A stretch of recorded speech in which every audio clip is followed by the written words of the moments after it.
পরমহংসদেবের ১৯০তম শুভ আবির্ভাব মহোৎসব এবং বেরুগ্রাম রামকৃষ্ণ সেবাশ্রমের বার্ষিক উৎসব অনুষ্ঠিত হল খণ্ডঘোষ ব্লকের বেরুগ্রাম গ্রামে। ছিলেন জয়রামবাটি শাখার রামকৃষ্ণ বিবেকানন্দ মিশনের অধ্যক্ষ শ্রীমৎ স্বামী প্রভুদানন্দজি মহারাজ, প্রাক্তন শিক্ষক পুষ্পেন সিনহা, বিশিষ্ট সমাজসেবী সুকুমার সেন, শ্যামসুন্দর সেন, গৌতম ঘোষ, মৃত্যুঞ্জয় পালিত সহ অন্যান্যরা।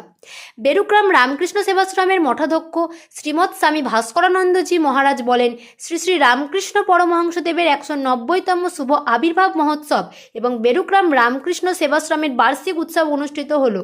অনুষ্ঠানে জাতি, ধর্ম ও বর্ণ নির্বিশেষে সকলের উপস্থিতি চোখে পড়ার মতো।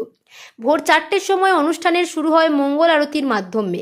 তারপর একে একে রামকৃষ্ণ কথামৃত পাঠ, ঠাকুরের প্রতিকৃতি সহ শোভাযাত্রা, বিশেষ পূজা ও হোম, গীতাপাঠ, ভক্তিগীতি, যোগব্যায়াম, গীতি আলেখ্য এবং তারপর দুপুরে ঠাকুরের প্রসাদ বিতরণ। দুপুর ২টো থেকে শুরু হয় ধর্মসভা। ধর্মসভা অনুষ্ঠানের মূল বক্তব্য রাখেন শ্রীমৎ স্বামী প্রভুদানন্দজি মহারাজ। সন্ধ্যায় অনুষ্ঠিত হবে বাউল অনুষ্ঠান। শ্রীমৎ স্বামী প্রভুদানন্দজি মহারাজ বলেন, শ্রী শ্রী রামকৃষ্ণ পরমহংসদেবের মূল কথাই হলো আনন্দের মধ্যে থাকো এবং পৃথিবীর সমস্ত মানুষ এবং প্রাণীদের আনন্দ দাও। সেই কারণেই এবং রামকৃষ্ণ পরমহংসদেবের নির্দেশে আমাদের অর্থাৎ মহারাজদের প্রত্যেকের নামের শেষে আনন্দ শব্দটি উল্লেখ আছে।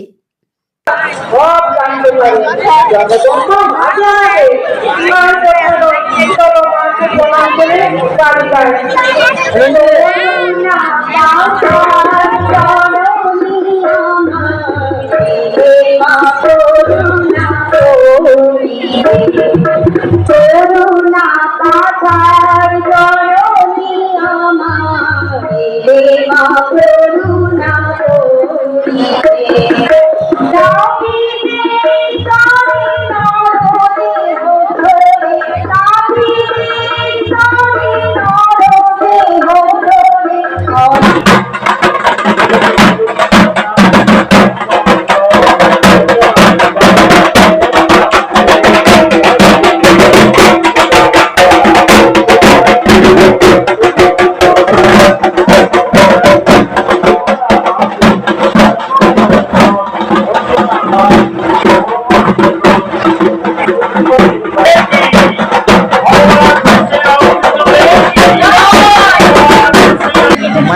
সেদিন কেউ ভিক্ষা করেছে, তাতেই এতটা ভাব হয়েছে।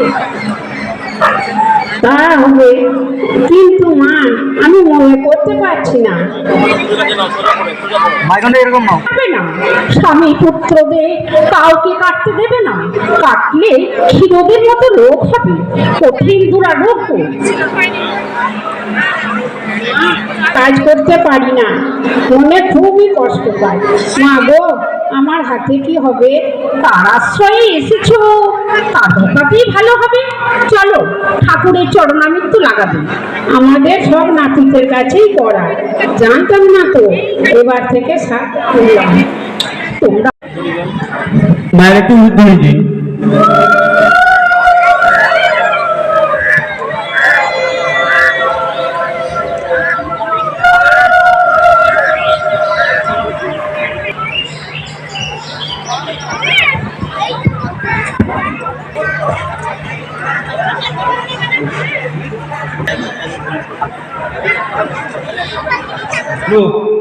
পৃথিবীতে যার আর দ্বিতীয় নেই, টাকা ছুঁতে পারে না এরকম লোক পৃথিবীতে আছে? একটা বাচ্চা ছেলেকেও আপনি একটা নোট দেবেন, একবারে শক্ত করে ধরে রাখবেন, দেখবেন পরীক্ষা করে টানবেন, ও কিছুতেই ছাড়বেন। ওকে একটা ১০০ টাকার নোট, ৫০০ টাকার নোট একটা বাচ্চার হাতে দেবেন, অবোধ, কিছু যায় না, এমন শক্ত করে রাখবে না, যতই টানো ওটা ছাড়বে না, ওটা হারাবেও না, ও বুঝি। তা সেই কিন্তু আমাদের ঠাকুর সেটা ছুঁতে পারতেন না। আরে পুষ্টিবাবু একটা উদাহরণ দিয়েছেন, লক্ষ্মীনারায়ণ মারোয়ারি ঠাকুরকে ১০,০০০ টাকা দিতে গেল, ঠাকুর নিল না, বললেন নহবতে যে আছে যদি তাকে সে যদি নেয় দাও, অর্থাৎ মা সারদা। মাও নিলেন না, যেমন দেবা তেমনি দেবী। মায়েরও মাথা কিছু নেই, তখনকার দিনে ১০,০০০, মানে এখন ধরুন ১ কোটি টাকা। একটা লোক ১ কোটি টাকা যেচে দিতে চাইছে, দেবা দেবী কেউই নিল না। মাথায় কিছু আছে?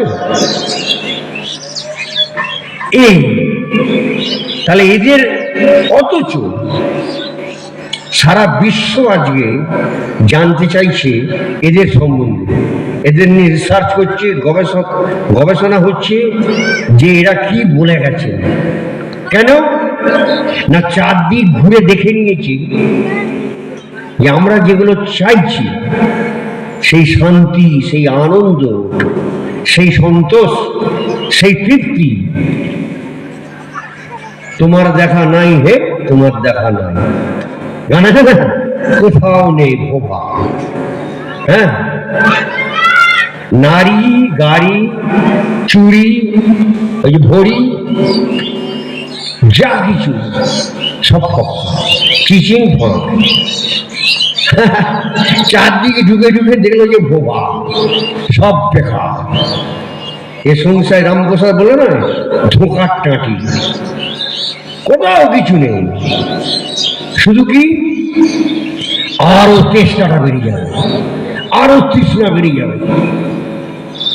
এ কেবল দিনে রাত্রে জল ঢালি ফুটা পাত্রে, বৃথা চেষ্টা তৃষ্ণা মিটাবার।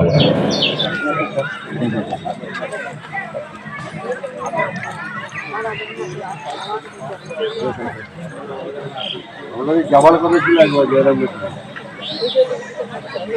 হ্যাঁ বললাম জয়রাম ছিল।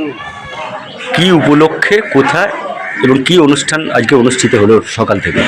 বেরুগ্রাম রামকৃষ্ণ সেবাশ্রম আজ ঠাকুরের 190 বছর জন্মতিথি উপলক্ষে এবং আশ্রমের বাৎসরিক উৎসব উপলক্ষে সকালে আপনার মঙ্গলারতি, ঠাকুরের কথামৃত পাঠ, প্রভাত ফেরি, ভক্তিগীতি, যোগব্যায়াম এবং আপনার ধর্মসভা, এইসব অনুষ্ঠান অনুষ্ঠিত হলো এবং নরনারায়ণ সেবা।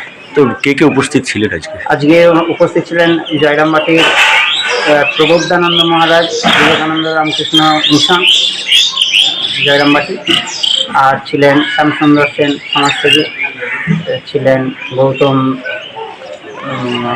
ঘোষ, উপস্থিত ছিলেন আমাদের প্রদ্যুৎ গোস্বামী, পুষ্পেন সিনহা। এটা কোথায় অনুষ্ঠিত হলো? বেরুগ্রাম রামকৃষ্ণ সেবাশ্রম।